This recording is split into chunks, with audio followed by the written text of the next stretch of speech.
The most beloved golfer in history didn't just walk away from his legacy. He sold it, burned it, and now the buyer is leaving him with nothing. He won 6 majors. He made $1 billion. He was the most loved golfer who ever walked this earth. And then, in less than 12 months, he destroyed all of it, not because someone betrayed him, not because of bad luck, not because the game left him behind. He did it himself, deliberately, eyes open, smiling the whole way down. My name is Rick, and welcome to Rick Analysis PGA, where we don't just watch golf, we go underneath it, inside it, and sometimes into the wreckage it leaves behind. Today we are talking about Phil Mickelson, and I need you to stay with me until the very end of this video, because there's a chapter of the story that almost nobody is talking about, a twist in this whole saga that changes how you see everything Phil did, and I am saving it for the final minutes. Don't skip ahead. Trust me, it's worth it.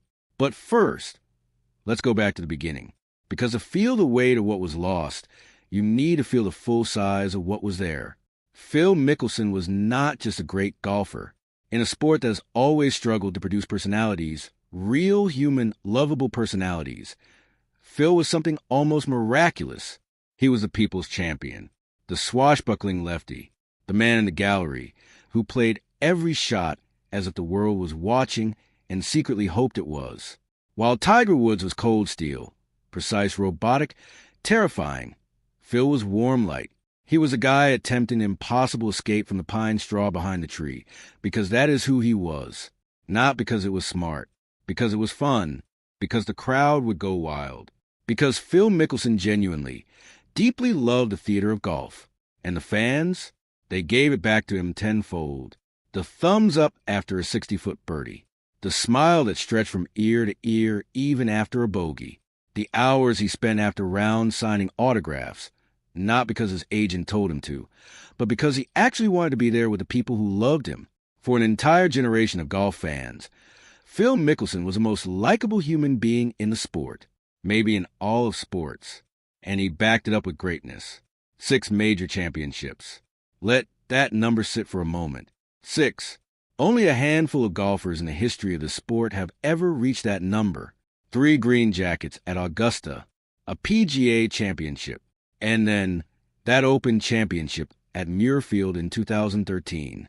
If you never saw that final round, go find it. It is one of the most beautiful 63 strokes ever played in major championship golf. Birdies everywhere. Swagger everywhere. Phil is absolute peak, playing with a freedom and a brilliance that left even his fiercest critics speechless. 45 PGA Tour wins over more than 2 decades. And for most of those decades, he was not just winning, he was carrying the sport alongside Tiger Woods. The 2 greatest players of their generation, total opposites in every way, pushing each other and pushing golf to its greatest commercial heights. Tiger intimidated, Phil charmed, Tiger closed doors. Phil opened his arms wide. Together, they were the engine of an era. And while Tiger collected more trophies, Phil collected more hearts. He was the underdog you could believe in, the man who took gut-punch defeats. And if you know the one I am about to mention, you already feel it in your stomach, and came back smiling. The 2006 U.S. Open at Winged Foot. Phil needed only a par on the final hole to win the U.S. Open, the one major that had tortured him like no other, the one title missing from his collection. And he stepped up, swung his driver on a brutal finishing hole, hit it into the crowd, made a double bogey, and lost. Walking off that 18th green, he said something that became one of the most quoted lines in modern golf history. He said, "I am such an idiot."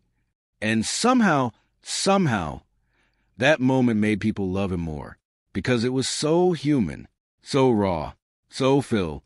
He came back from that. He always came back. And then, in 2021, he gave us the greatest comeback of all. May 2021, Kiawah Island, the PGA Championship. Phil Mickelson was 50 years old. 50. The other players in the field were young enough to be his children. The golf world had come to Kiawah to celebrate the game, not genuinely expecting Phil to be a factor. He was a sentimental story, a legend chasing one last hurrah, and then he went out and won it. Phil Mickelson, at 50 years old, became the oldest major champion in the history of professional golf. The moment he walked up the 18th fairway, thousands of fans surging onto the course around him, an ocean of people would storm the ropes just to be near him in that moment. It looked like the closing frame of a movie, the perfect ending, the storybook finish, the beloved champion riding into the sunset with one final miracle. I remember watching it and thinking, this is it. This is a legacy sealed. The capstone, the moment that ties everything together. Phil Mickelson, the people's champion, going out on top. It should have been the last chapter.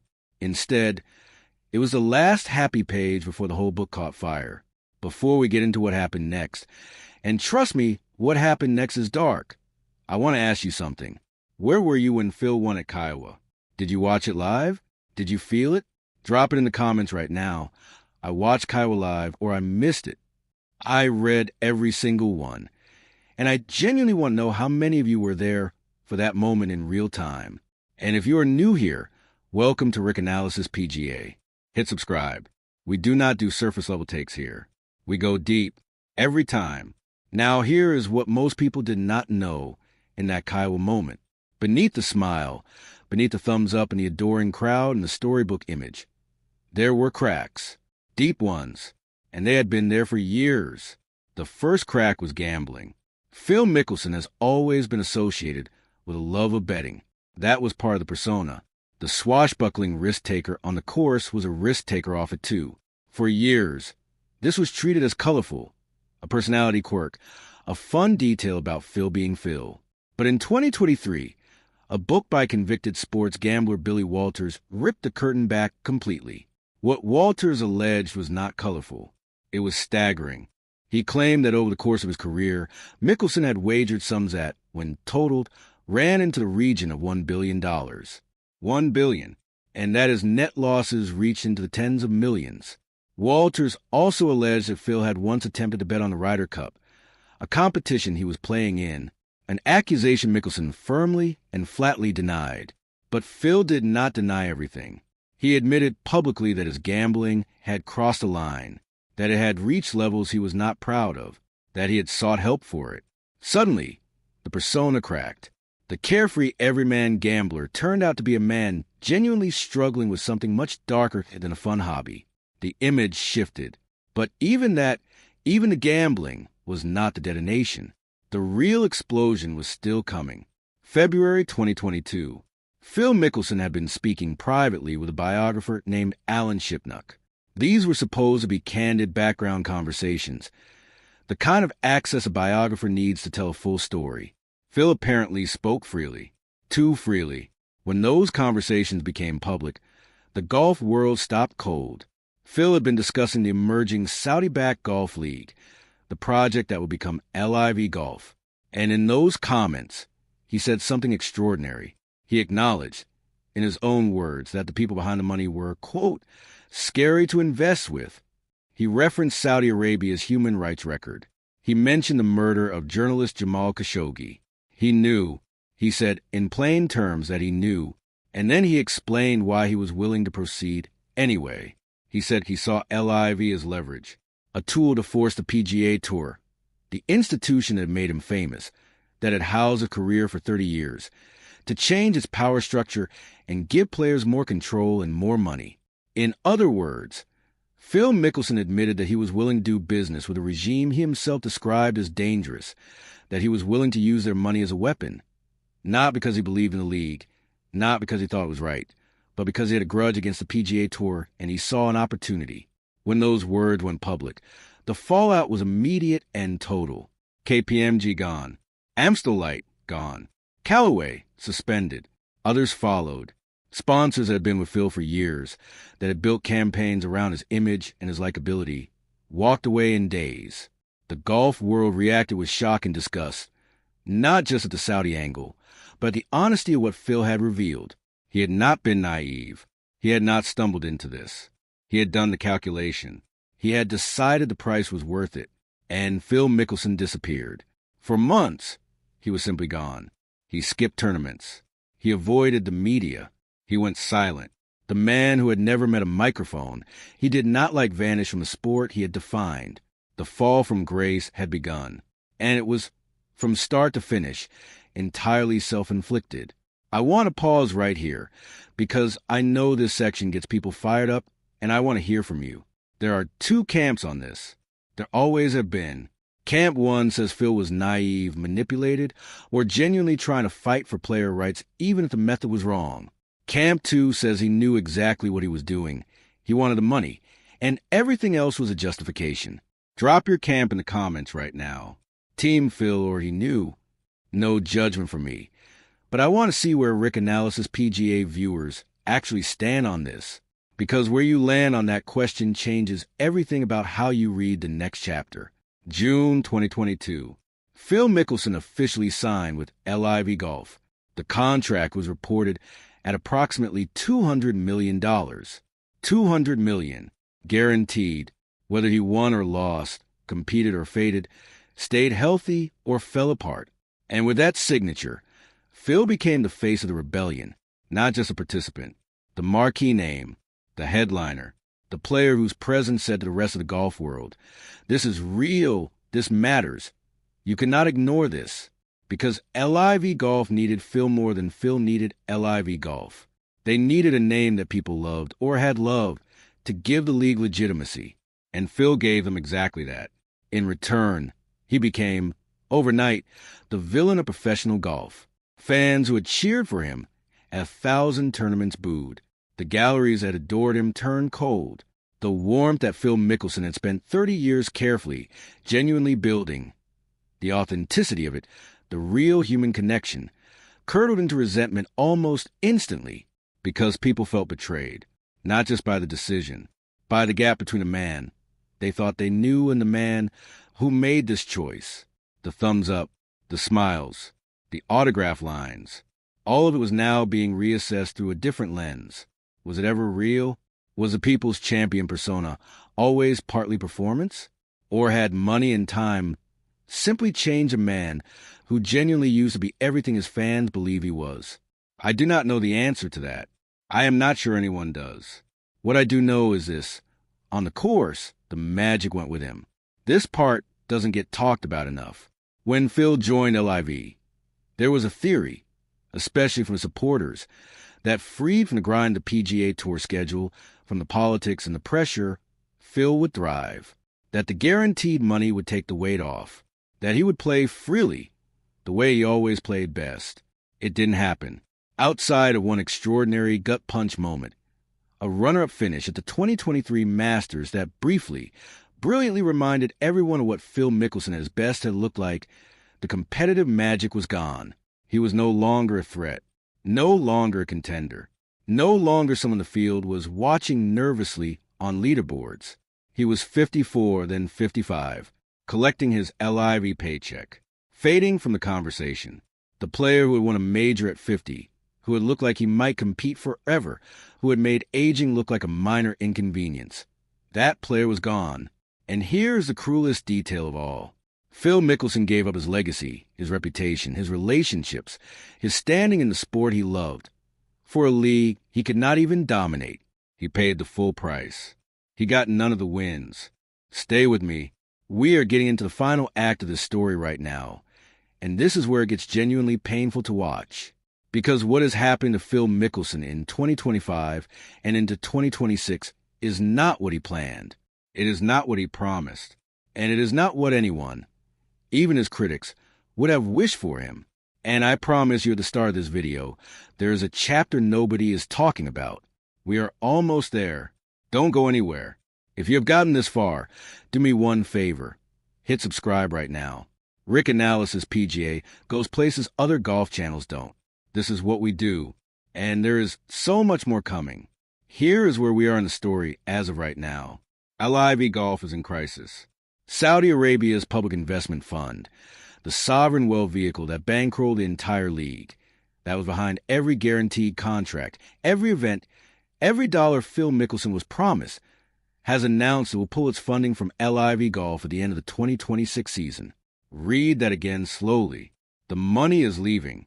LIV Golf, the The organization Phil Mickelson torched his reputation to join, the league he became the face of, the project he staked his legacy on, is now scrambling for outside investors just to keep operating. The future of the tour he bet everything on is genuinely uncertain, and Phil Mickelson is right in the middle of it. Think about the geometry of the trap he is in. He burned his bridges with the PGA Tour in the most public, most damaging, most personal way possible. He sued the tour alongside 10 other players during the peak of the war between the two organizations. He said things, publicly on the record, that cannot be unsaid. The tour does not forget.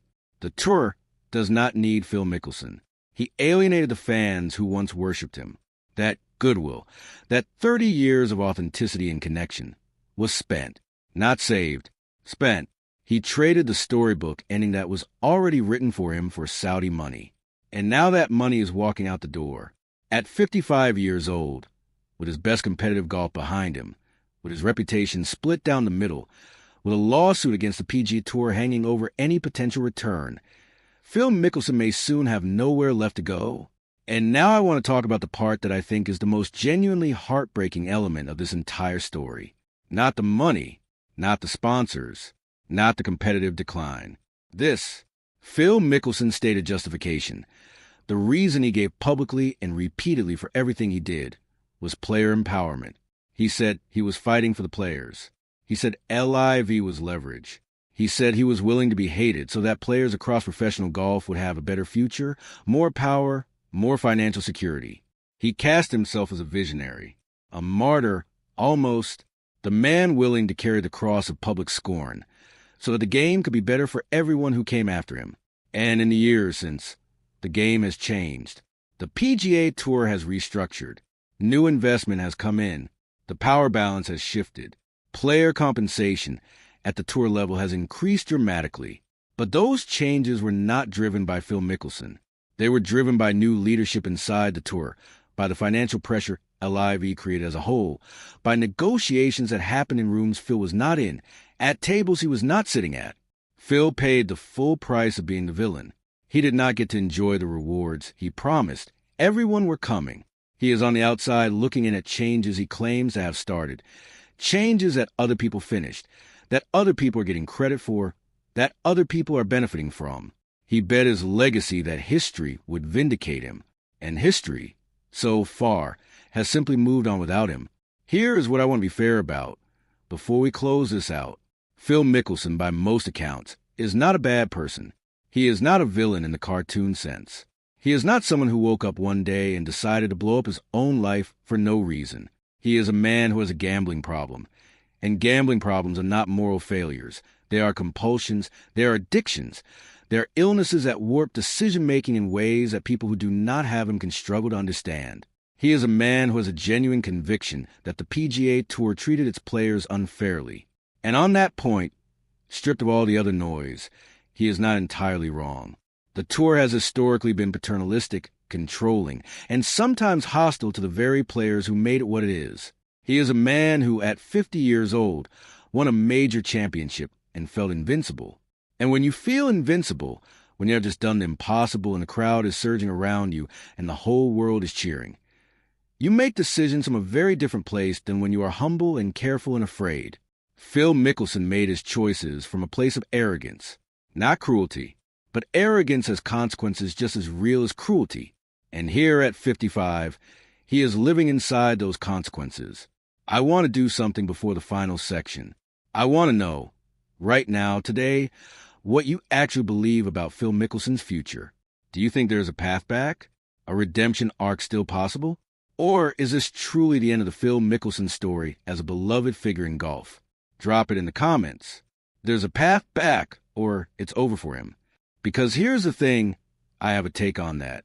And I am going to give it to you in the final section of this video. And I think it is going to surprise some of you. The tragedy of Phil Mickelson is a specific kind of tragedy. It is not the tragedy of talent wasted. He used every ounce of his talent.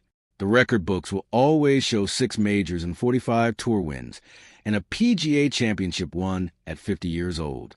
It is not the tragedy of bad luck. No lightning bolts. No unearned cruelties from fate. It is the tragedy of a man who had the perfect ending already written for him and walked away from it. In 2021, Phil Mickelson could have stepped back. He could have played a lighter schedule.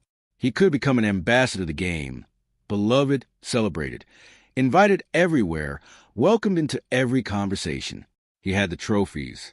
He had the story. He had the love. He could have been golf's version of Arnold Palmer in his final years, warmly applauded every time he walked onto a first tee, celebrated at every major, remembered forever as a people's champion. Instead, he chose a different path. He chose the money. He chose the grievance. He chose the fight. And I understand why. Because Phil Mickelson has never been wired to accept a graceful exit. He is constitutionally incapable of leaving anything on the table. Every gamble taken, every shot attempted, every line crossed, it all comes from the same place. The same fearlessness that made him great also made him incapable of knowing when to stop. It is the same impulse that made him attempt the impossible shot from behind the trees, that made him attempt the impossible power play against the PGA Tour. The difference is, when you miss a shot from behind the trees, you take a bogey and you laugh, and the crowd loves you anyway. When you miss a bet this size, you lose everything that cannot be replaced by money. Phil Mickelson is not broke. Phil Mickelson is not gone. He will keep playing LIV events as long as the tour exists. He will keep defending his choices, because that is who he is. He has said publicly, more than once, that he has no regrets. Maybe he means it. Maybe the version of Phil that lives inside his own head genuinely believes the story turned out the way it was supposed to. But from the outside, watching one of the most charismatic, most gifted, most genuinely beloved athletes of his generation slowly become a diminished and divisive figure on a tour running out of money, it is hard not to feel something deep and complicated. Not anger, not satisfaction, not even pity, really. Something closer to grief. Because the version of Phil Mickelson that the world fell in love with, the thumbs up, the impossible shots, the autograph lines, the smile that made you believe the game was still just a game, that version feels like he's been gone for a while now. And the money that replaced him? The $200 million that was supposed to make all of it worth it? That money's employer is pulling out, and there is nowhere left to go. That is the story of Phil Mickelson in 2026. Not what was done to him, what he did to himself, with full knowledge, with eyes wide open. The greatest gamble of his life, and it is losing. If this hit you the way it hit me writing it, hit that like button before you scroll. It is literally the single biggest thing you can do to help this channel reach more golf fans who need to see the story told properly. Subscribe to Rick Analysis PGA if you're not already here. We go places other golf channels do not go, and there's a lot more coming. And I'll see you in the next one.